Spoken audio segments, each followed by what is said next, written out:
이제는 수건이 벗겨져야 합니다 라는 제목으로 말씀을 나누고자 합니다. 말씀을 같이 보실까요? 우리는 수많은 사람들처럼 하나님의 말씀을 혼잡하게 하지 아니하고 곧 순전함으로 하나님께 받은 것 같이 하나님 앞에서와 그리스도 안에서 말하노라. 말씀을 통해 무엇을 깨닫게 되십니까? 말씀에 소개된 우리는 하나님의 말씀을 순전하게 말한다는 것을 깨닫게 되십니까? 말씀에 소개된 우리는 하나님의 말씀을 하나님께 받은 것 같이 하나님 앞에서와 그리스도 안에서 순전하게 말한다는 것을 깨닫게 되시냐는 겁니다. 이어지는 말씀도 보실까요? 말씀을 통해 무엇을 깨닫게 되십니까? 말씀에 소개된 우리는 하나님의 말씀만 순전하게 말하는 것이 아니라 무엇도 주어진 삶도, 내게 주어진 삶도, 내게 주어진 삶의 결과도 어떻게 말한다? 순전하게 말한다. 하나님의 뜻 안에서 되어진 것처럼 내게 주어진 삶을 통치하시고 다스리시는 분은 하나님이셔서 내 뜻대로 통치하는 것이 아니고 하나님의 뜻대로 통치하셔서 내 삶 속에 누구의 뜻이 이루어진다? 아버지 하나님의 뜻이 이루어진다.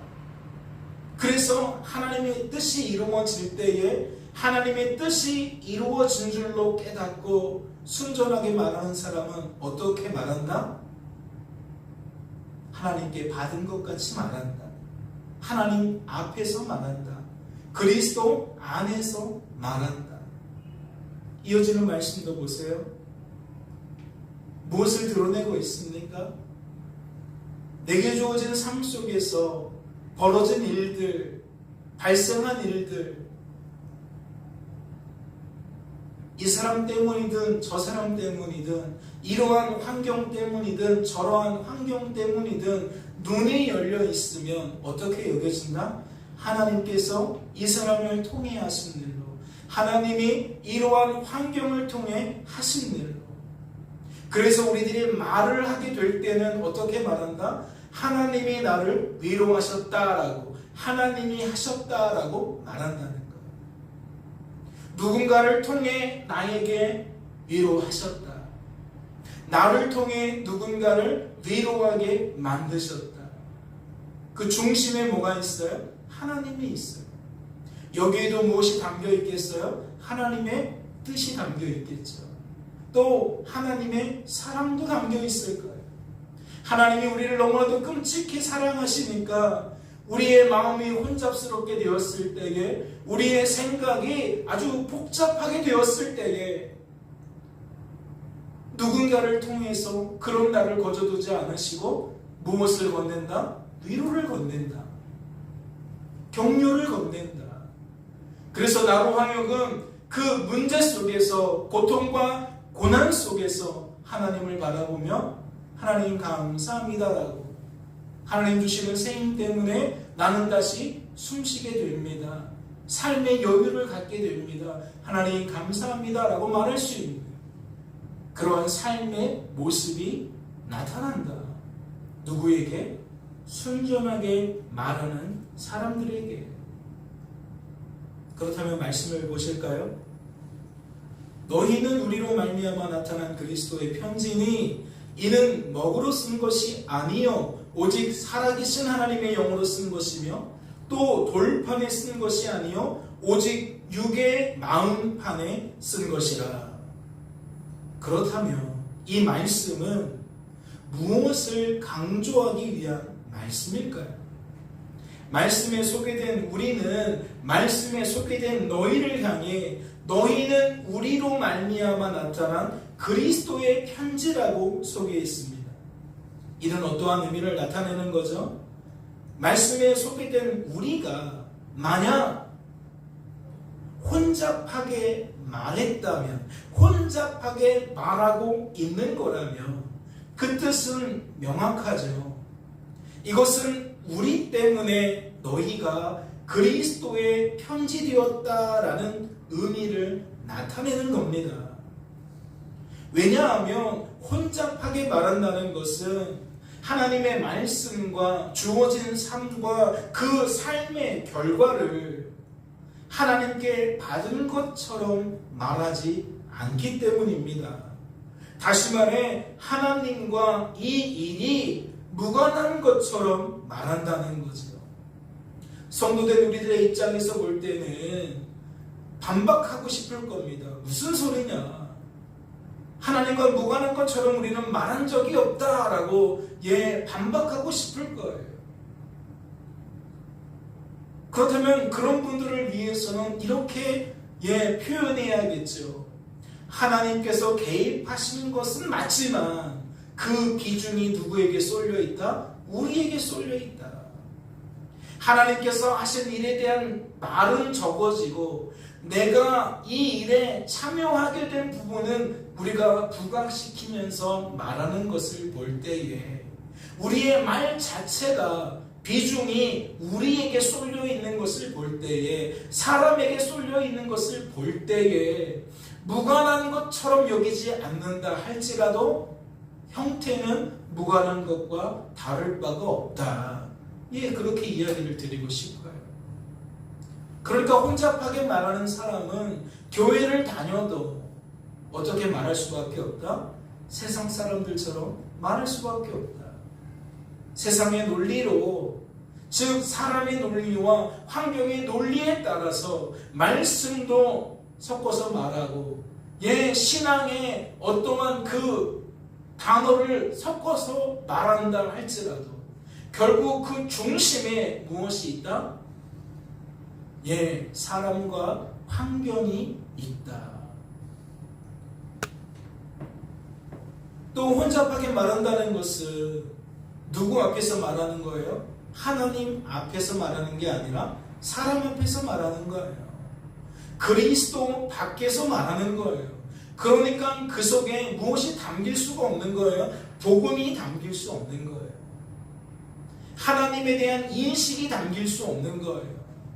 그러니까 거듭해서 말씀을 드리지만 나는 아니라고 말할지언정 내 말을 자세히 들여다보면 객관적으로 누군가가 내 말을 듣고 그 어떻게 느껴지냐고 물어본다면 이건 사람 논리와 환경 논리 속에서 말한다는 것이 증명될 수밖에 없다는 거죠.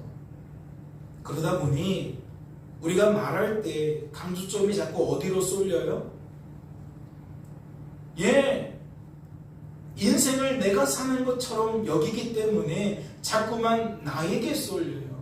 내가 오늘 어떻게 하느냐에 쏠려요. 내가 어떠한 마음을 갖고 사느냐, 어떠한 생각을 갖고 사느냐, 내게 주어진 시간들 내가 어떻게 활용하며 사느냐. 그러니까 말이 사람에게 강조점이 생기는 거고 환경에 강조점이 생기는 거예요. 그러니 성도된 우리들은 반드시 무엇을 놓치면 안 될까요? 하나님의 말씀을 볼 때에, 내 삶을 볼 때에, 타인의 삶을 볼 때에, 내게 주어진 삶의 결과를 볼 때에, 타인에게 주어진 삶의 결과를 볼 때에 무엇을 놓쳐서는 안 되냐는 거죠. 말씀에 소개된 우리는 순전하게 말했다는 것을 놓치면 안 돼요. 우리 속에 공하시는 하나님은 우리를 순전하게 말하도록 만드시는 하나님이라는 것을 놓쳐서는 안 된다는 거죠. 말씀에 소개된 우리는 순전하게 말했습니다. 하나님의 말씀과 삶과 삶의 결과를 하나님께 받은 것처럼 말했다는 거죠. 하나님 앞에서 말하는 것처럼, 그리스도 안에서 말하는 것처럼 그렇게 말을 했다는 겁니다. 그렇다면 묻지 않을 수 없어요. 너희는 우리로 말미암아 나타난 그리스도의 편지라는 이 말씀은 어떠한 의미일까요? 하나님께서 말씀에 소개된 우리를 통해 말씀에 소개된 너희를 그리스도의 편지가 되도록 만드셨다는 의미를 드러내고 싶은 걸 거예요. 이는 화자가 어디에 강조점을 두고 말을 했다는 거죠? 무엇을 잔뜩 드러내고 싶어서 거기에 악센트를 찍어서 말을 했냐는 거예요. 너희들은 나 때문에 교회 나올 수 있었던 거야. 나라는 거에 강조점이 있는 거예요? 나라는 거에 악센트가 있는 거예요? 아니에요. 하나님께서 자격 없는 나를 통해 너희들이 교회 나올 수 있게 만드셨다. 하나님께 강조점이 있는 거예요. 하나님께 아센트가 있는 거라고요. 말씀은 이러한 사실을 우리가 오해하지 않도록, 착각하지 않도록 이러한 사실을 더욱 부각시키기 위해서 어떻게 부연 설명을 합니까? 이는 먹으로 쓴 것이 아니요 오직 살아계신 하나님의 영으로 쓴 것이다 라고 이야기를 합니다. 여러분, 그리스도의 편지를 먹으로 썼다는 것은 무엇을 의미합니까? 그리스도의 편지를 먹으로 썼다는 것은 무엇을 의미하냐고요? 이는 우리 때문에 너희가 그리스도의 편지 되었다는 거예요. 우리가 아니라면 너희는 그리스도의 편지가 될 수 없었다는 거죠. 그렇다면 그 반대 개념인 그리스도를 오직 살아계신 하나님의 영으로 썼다는 것은 무엇을 의미합니까? 하나님 때문에 너희는 그리스도의 편지가 되었다는 거예요. 하나님이 아니었다면 너희는 그리스도의 편지가 될 수 없었다는 거죠. 우리의 실생활에 잘 적용해 보세요. 부모님이 아니라면, 학원 선생님이 아니라면, 우리 사장님이 아니라면, 내 친구가 아니라면 나는 이번에 이러한 성과를 거둘 수 없었어 라고 말하는 게 우리의 보편적인 화법 아닌가요? 많은 사람들이 지금 그렇게 이야기하고 있지 않을까요? 어떤 일들을 보면서 이건 이렇기 때문이야 라고 설명을 하는데, 이렇기 때문이야 라는 키를 누구에게 두고 말을 할 때가 많아요? 부모님에게, 선생님에게, 사장님에게, 우리 이웃에게, 친구에게, 즉 사람에게 그 키가 있는 것처럼 말할 때가 많다는 거죠. 그런데 지금 말씀은 딱 반을 잘라서 먹으로 쓴 것은 그러한 입장이지만 하나님의 영으로 쓴 것은 어떠한 입장이다? 하나님께서 선생님을 통해, 하나님께서 부모님을 통해, 하나님께서 친구를 통해 지금 그러한 화법을 이야기하고 있는 거예요. 그러니까 한쪽에서는 혼잡하게 말하는 사람들의 입장을 담고 있는 거고, 한쪽에서는 순전하게 말하는 사람들의 입장을 담고 있다는 거죠. 그렇다면 이는 먹으로 쓴 것이 아니요 오직 살아계신 하나님의 영으로 쓴 것이라는 이 말씀은 무엇을 나타내는 걸까요? 어째서 너희는 너희를 먹으로 쓴 것처럼 오해하냐는 이야기인 줄로 압니다. 왜 너희는 너희를 먹으로 쓴 것처럼 착각하냐는 거죠. 그도 그럴 것이, 지금 말씀에 소개된 너희는 누구예요? 교회 잘 다니는 사람들이에요. 예수님 잘 믿는 사람들이에요. 그런데 오늘 보니까 교회 다니는 사람들이 말하는 게 영 엉뚱해요. 교회 다니지 않는 사람들과 차이가 나지 않아요.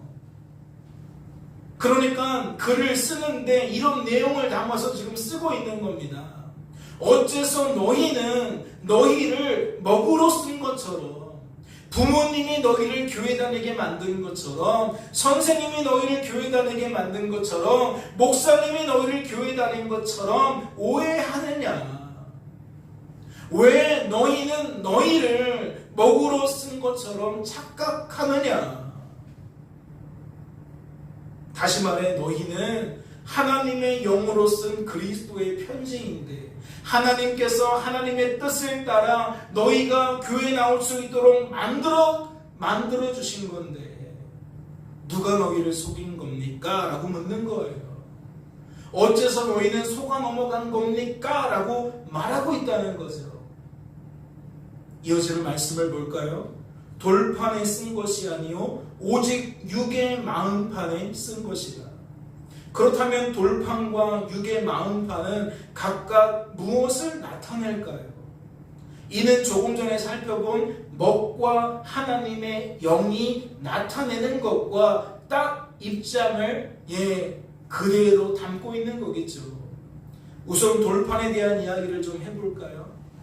지금 말씀에서 소개하고 있는 이 돌판은 인생을 마치 내가 사는 것으로 여기는, 그래서 하나님의 말씀과 주어진 삶과 그 삶의 결과를 혼잡하게 말하고 있는 수많은 사람들이 붙들고 있는 진리를 의미해요.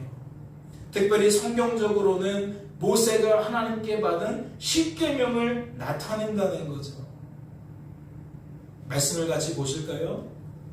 그때에 내가 돌판들 곧 여호와께서 너희와 세우신 언약의 돌판들을 받으려고 산에 올라가서 40주 40야를 산에 머물며 떡도 먹지 아니하고 물도 마시지 아니하였더니 여호와께서 두 돌판을 내게 주셨나니 그 돌판의 글은 하나님이 손으로 기록하신 것이요 너희의 총행날에 여호와께서 산상불 가운데서 너희에게 이르신 모든 말씀이니라. 조금 전에 고린도후서에서 돌판이 등장했죠. 그런데 이 돌판은 무엇을 의미한다고요? 모세가 하나님께 받은 십계명을 의미한다고요. 지금 신명기 말씀은 모세가 하나님께 받았던 그 돌판에 대한 이야기를 담고 있는 거예요. 소개하고 있는 거예요. 말씀을 통해 무엇을 깨닫게 됐어요? 지금 그때의 내가라고 말하고 있는 이 내가가 모세를 나타내는 거예요. 말씀은 모세가 하나님께 십계명이 적혀있는 두 돌판을 받았다라는 것을 지금 이렇게 풀어서 소개하고 있습니다. 그리고 이렇게 부연 설명을 합니다. 너희의 총회날에 여호와께서 산상불 가운데서 너희에게 이르신 모든 말씀이 어디에 적혀있다? 하나님께 받은 그 돌판에 그 내용들이 적혀있다. 지금 그렇게 소개하고 있는 거죠. 그러면 너희의 총회날은 뭘 의미할까요? 9절에서는 너희의 총회날을 그때라고 설명을 했거든요. 그러면 신명기 말씀만 아니라 다른 말씀에서 바로 그때가 무엇인지, 너희의 총회날이 무엇인지를 소개하고 있습니다. 말씀을 볼까요? 어디에서 소개하고 있느냐? 출애굽기 19장에서 소개하고 있어요. 너희의 총회날을, 그때를 소개하고 있다는 거죠. 모세가 하나님을 맞으려고 백성을 거느리고 진에서 나오매 그들이 산 기슭에 서 있는데 모세가 이스라엘의 수십만 명을 데리고 하나님께 나아오는데 하나님은 어디에 계세요? 산 높은 곳에 계세요.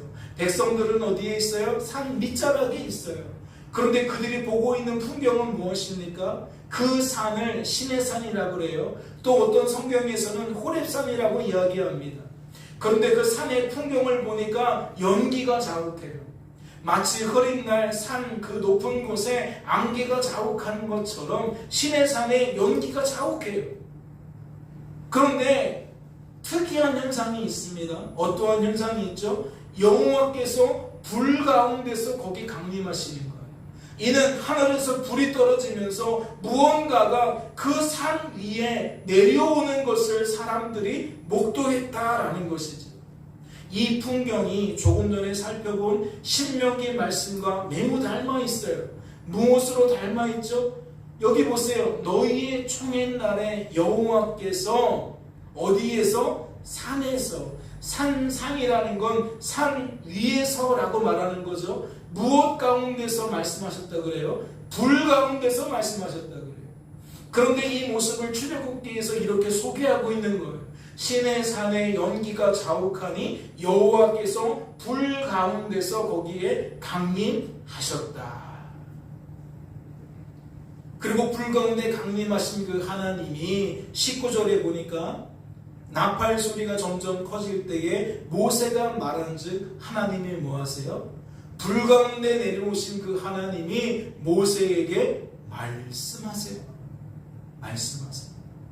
그러면 하나님이 그날 그 산에서 모세에게 어떠한 말씀을 하셨을까요? 19장 다음은 20장이겠죠? 20장을 보니까 이렇게 되어 있어요. 하나님이 이 모든 말씀으로 말씀하여 이르시되, 여기서 이 모든 말씀이라고 이야기를 하고 있죠. 그러면 이것도 또한 조금 전에 이야기했던 것과 동일하잖아요. 너희의 청의 날에 여호와께서 산상불 가운데서 너희에게 이르신 모든 말씀, 완전히 짝을 이루고 있어요. 하나님이 이 모든 말씀. 그런데 그 내용을 보니까 3절에 뭐라고 되어 있어요? 너는 나 외에는 다른 신들을 내게 두지 말라. 이게 무슨 내용이죠? 십계명 중에 첫 번째 계명을 나타내는 거죠. 그러면 우리가 딱 정리가 되는 거예요. 아, 하나님께서 하나님의 계명을, 즉 십계명을 이스라엘 자손들에게 알려주셨는데, 이 십계명이 어디에 적혀 있었다? 모세가 하나님께 받은 돌판에 적혀 있었다. 그런데 말씀을 보니까 십계명을 알려주시며 하나님께서 뭐라고 말씀하시죠?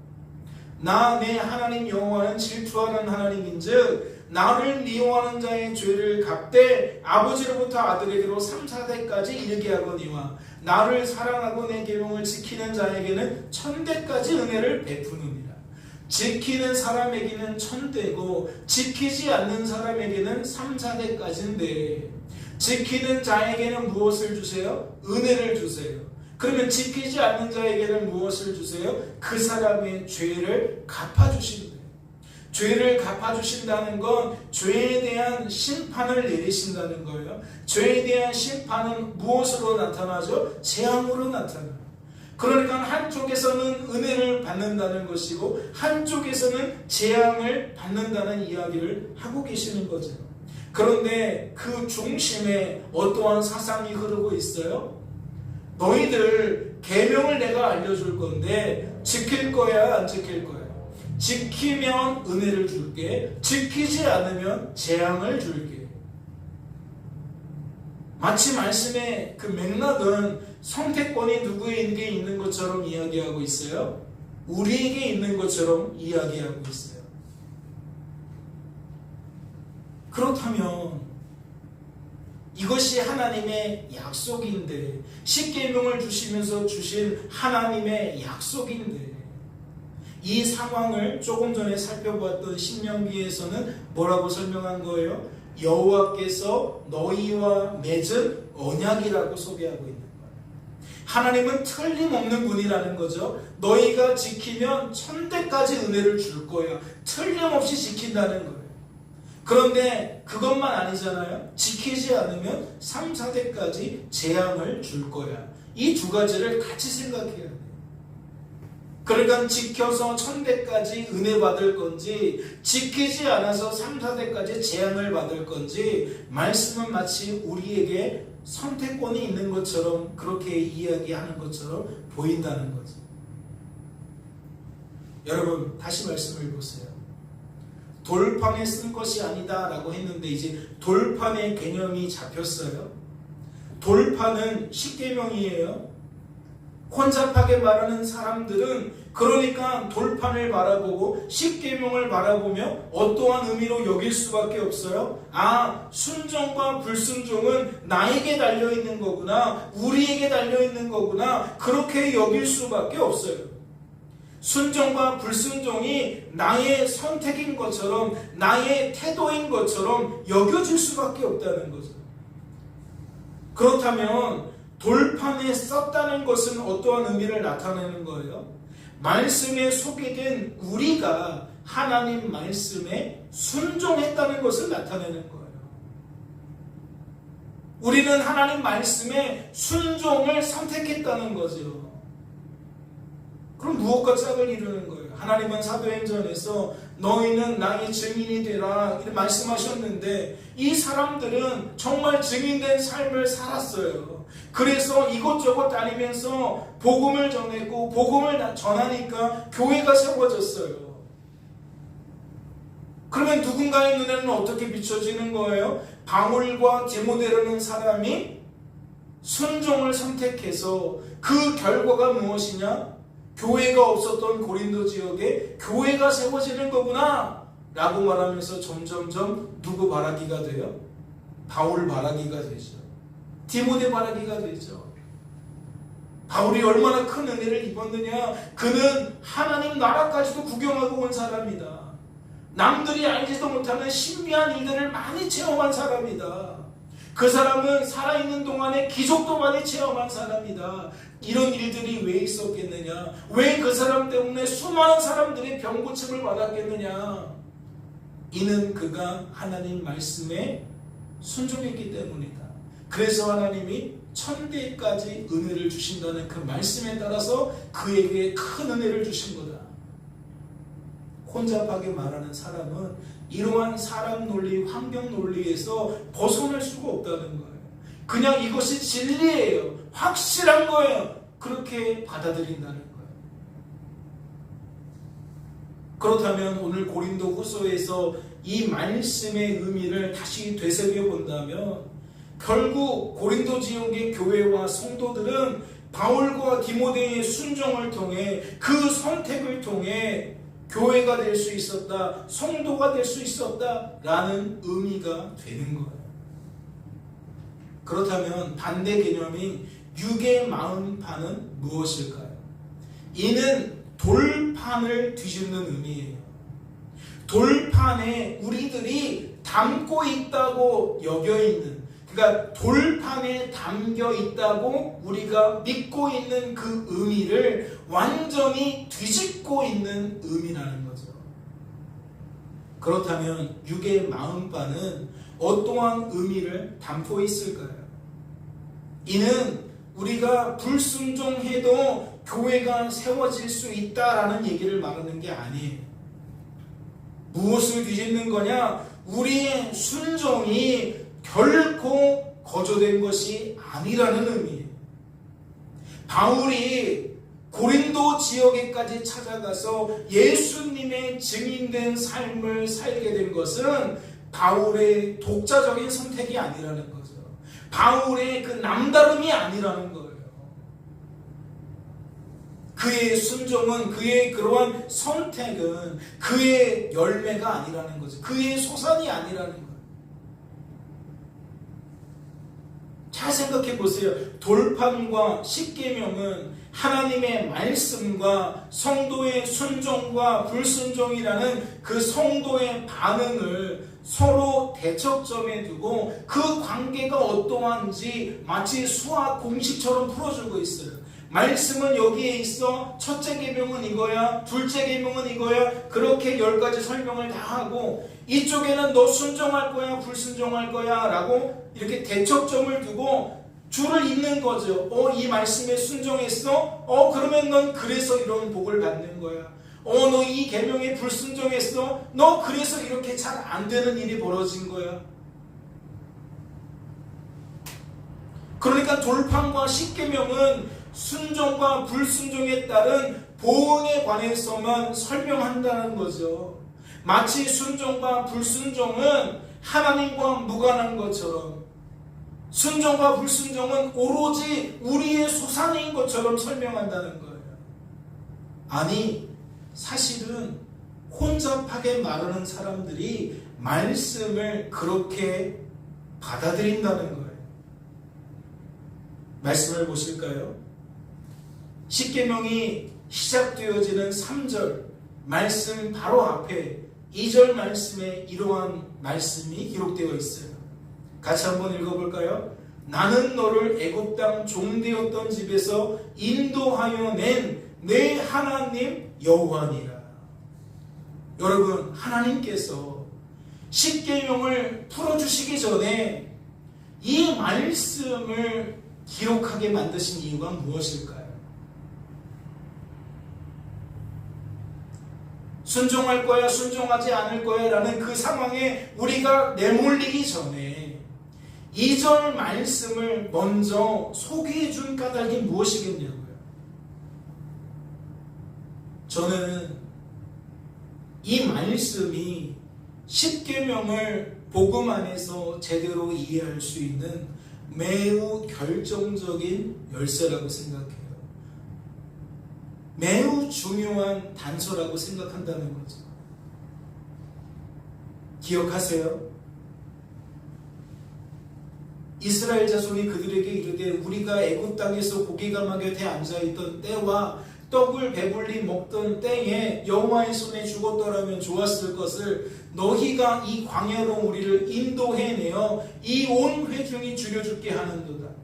모세와 아론이 온 이스라엘 자손에게 이르되 저녁이 되면 너희가 여호와께서 너희를 애굽 땅에서 인도하여 내셨음을 알 것이요. 주일 예배 시간에 살펴본 이 출애굽기 말씀을 통해 성도된 우리들이 확인하게 된 것이 무엇입니까? 혼잡하게 말하던 이스라엘 자손은 인도라는 말을 어떻게 사용했나요? 인도라는 말을 마치 모세가 인도자인 것처럼 사용했습니다. 무엇을 방증하는 거죠? 하나님께서 하신 일이 그들에게는 어떻게 여겨졌다? 모세가 한 일처럼 여겨졌다는 거예요. 그들의 시선에는 무엇이 없어요? 하나님이 없어요. 그들의 시선에는 하나님이 없다는 것은 내게 주어진 삶이 하나님께 받은 것처럼 여겨지지 않았다는 거예요. 주어진 삶 속에서 하나님이 보이지 않았다는 거예요. 하나님이 내 시선에 들지 않았다는 거죠. 그런데 누구는 들어요? 모세는 들어요. 사람은 보여요. 환경은 보여요. 그러니까 인도라는 말을 누구에게 대입시켜요? 모세에게 대입시켜요. 마치 하나님께서 하신 일을 모세가 한 일처럼 혼잡하게 말하는 사람들은 철석같이 받아들였다는 거죠. 하지만 순전하게 말하는 모세는 그들과 다르게 인도라는 말을 어떻게 사용하고 있습니까? 하나님이 인도자인 것처럼 사용하고 있어요. 이는 무엇을 방증하죠? 하나님께서 하신 일을 모세는 하나님께서 하신 일로 여겼다는 것을 방증하는 거예요. 모세가 바보는 아닙니다. 모세가 우리랑 다른 성정을 갖고 있는 게 아니에요. 백성들을 이끌고 있는 지도자는 모세입니다. 사람들이 모세만 바라본 것처럼 모세도 얼마든지 모세만 바라볼 수 있었어요. 내가 너희를 이끌어내었다라고 그렇게 그도 여길 수 있었다는 거죠. 그런데 모세는 수많은 회중들과 다르게 어떻게 여겼다는 거예요? 인도자는 오직 하나님인 것으로 여겼다는 거예요. 그러니까 하나님께서 나를 통해 하신 일을 내가 한 일로 그는 여기지 않았다는 거죠. 하나님께서 나를 통해 하신 일을 하나님께서 하신 일로 그는 여겼다는 겁니다. 다시 말씀으로 돌아가 볼까요? 십계명 앞에 전체를 아우를 수 있는 매우 중요한 단서가 있는데 뭐라고 말하고 있어요? 나는 너를 애굽 땅 종되었던 집에서 인도하여 낸 내 하나님 여호와다 라고 되어 있어요. 혼잡하게 말하는 사람은 2절 말씀에 큰 의미를 부여하지 않을 거예요. 이건 크게 중요한 문제가 아닐 거예요. 그런데 순전하게 말하는 사람들에게 2절 말씀은 십계명 전체가 어떠한 뜻인지 새롭게 여길 수 있는 매우 중요한 단서가 되어진다는 거죠. 마치 내 삶을 달리 볼 수 있는, 주어진 삶의 결과를 다르게 받아들일 수 있는, 하나님의 말씀의 의미가 이런 것이구나 라고 새롭게 바라볼 수 있는 매우 중요한 단서가 된다는 거죠. 여러분에게 여쭤볼게요. 말씀을 잘 기억하십니까? 이스라엘의 그 수많은 사람들은 왜 혼잡하게 말하고 모세와 아론은 순전하게 말했을까요? 혼잡하게 말하는 사람은 첫 번째로 누구를 꼽아요? 모세와 아론을 꼽아요. 그들이 달랐기 때문 아니겠느냐? 그들이 특별했기 때문이 아니겠느냐? 다른 사람들보다 심지가 견고했다든지, 다른 사람들보다 말씀이 심오하게 깨달아졌다든지, 다른 사람들과 다르게 믿음이 좋았다든지, 뭔가 다른 점들을 모세와 아론에게서 찾기 바빠요. 그게 바로 사람 논리고 환경 논리인 거예요. 그런데 우리가 말씀을 살펴봤죠. 민수기 말씀을 보니까 모세도 별 볼 일 없더라고요. 모세가 여호와께 여짜오되 어찌하여 주께서 종을 괴롭게 하시나이까? 어찌하여 내게 주의 목전에서 은혜를 입게 하시고 이 모든 백성을 내게 맡기사 내가 그 집을 지게 하시나이까? 완전 다른 얘기 아니에요? 여호와께서 너희를 애굽 땅에서 인도하여 내셨다라는 이 고백은 하나님께서 이 모든 짐을 지고 끌고 오셨다는 얘기예요. 그런데 민수기에서는 전혀 엉뚱한 말을 하잖아요. 마치 내가 이 모든 큰 짐을 지고 온 것처럼 그렇게 여기고 있잖아요. 무엇이 깨지는 거예요? 모세에 대한 환상이 깨지는 거예요. 아, 모세가 특출나서가 아니었구나. 모세가 달라서 그런 게 아니구나 라는 것이 확실해지고 있다는 거죠. 그렇다면 그 이유는 무엇인 겁니까? 지금 출애굽기 20장 2절 말씀은 그 이유를 소개하고 있는 거예요, 여러분. 나는 너를 애굽 땅 종되었던 집에서 인도하여 낸 내 하나님 여호와니라. 너희들이 출애굽할 수 있었던 이유? 나 때문이야. 너희들이 홍해를 건널 수 있었던 이유? 나 때문이야. 너희가 마라를 통과할 수 있었던 이유? 나 때문이야. 너희들이 만나와 메추라기를 먹을 수 있었던 이유? 나 때문이야. 광야에서 길을 내고 광야에서 물을 마시는 그 일들? 나 때문이야. 무엇을 말하고 싶은 거예요, 하나님이? 혼잡하게 여기는 사람들, 혼잡하게 말할 수밖에 없는 사람들에게 정신이 번쩍 들도록 이야기하고 있는 거예요. 이런 이야기죠. 누가 과연 십계명에 준하는 삶을 살겠는가? 누가 하나님께 천대까지 은혜를 받는 은혜를 누릴 수 있겠는가? 있다면 그는 누구 때문이다? 오직 하나님 때문이다. 복음이라는 것이 구약을 풀어내는 열쇠가 되어진다면 십계명을 바라보는, 율법을 바라보는 그 생각 자체가 달라지는 거예요.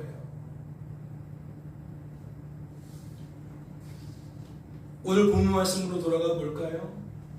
너희는 우리로 말미암아 나타난 그리스도의 편지니 이는 먹으로 쓴 것이 아니요 오직 살아계신 하나님의 영으로 쓴 것이며 또 돌판에 쓴 것이 아니요 오직 육의 마음판에 쓴 것이라. 이 고린도후서 3장 3절 말씀이 무엇을 재해석하게 만들어요? 출애굽기 20장 2절 말씀을 재해석하게 만들어요. 그래서 십계명의 의미, 율법의 의미를 달리 보게 만든다고요. 그러면서 이 말씀이 우리를 어디로 이끕니까? 오늘 본문 말씀으로 이끌어요. 오늘까지 모세의 글을 읽을 때에 수건이 그 마음을 덮어도다. 누군가는 여전히 구약 성경을 읽을 때에 여전히 혼잡한 마음으로 읽는다는 거죠. 혼잡한 마음으로 읽는다는 게 뭐예요? 마치 순종과 불순종이 내 선택에 달려있는 것처럼, 내가 순종을 선택할 수 있는 것처럼 그러한 오해와 착각 속에서 산다는 거예요. 그러니까 누군가가 순종하는 것 같으면 그 사람을 칭송하고, 누군가가 불순종하는 것처럼 여기면 쯧쯧쯧거리는 거죠. 왜? 그 모든 관점이 그에게만 쏠려 있으니까. 근데 하나님은 전혀 다른 말씀을 하시는 거예요.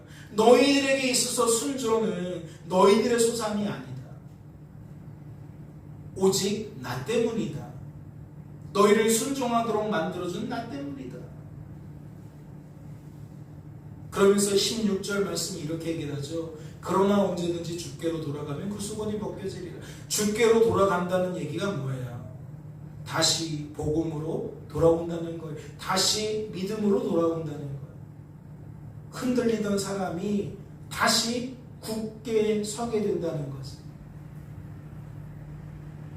학교에서 여러분에게 무엇을 가르쳐 줍니까? 병원에서 여러분에게 무엇을 가르쳐 줍니까? 직장에서 여러분들에게 무엇을 가르쳐 주나요? 심지어 가정에서 여러분은 무엇을 배우게 됩니까? 사실 죄악 많은 이 세상에서 온통 우리들이 보고 듣고 말하게 되는 것은 이 복음이 아닙니다. 다른 복음이에요. 혼잡하게 말할 수밖에 없도록 우리를 종용하고 있는, 우리를 호도하고 있는 그러한 말들 천지라는 거죠. 그러면 오늘 말씀이 그대로 우리에게도 적용될 수 있는 거죠.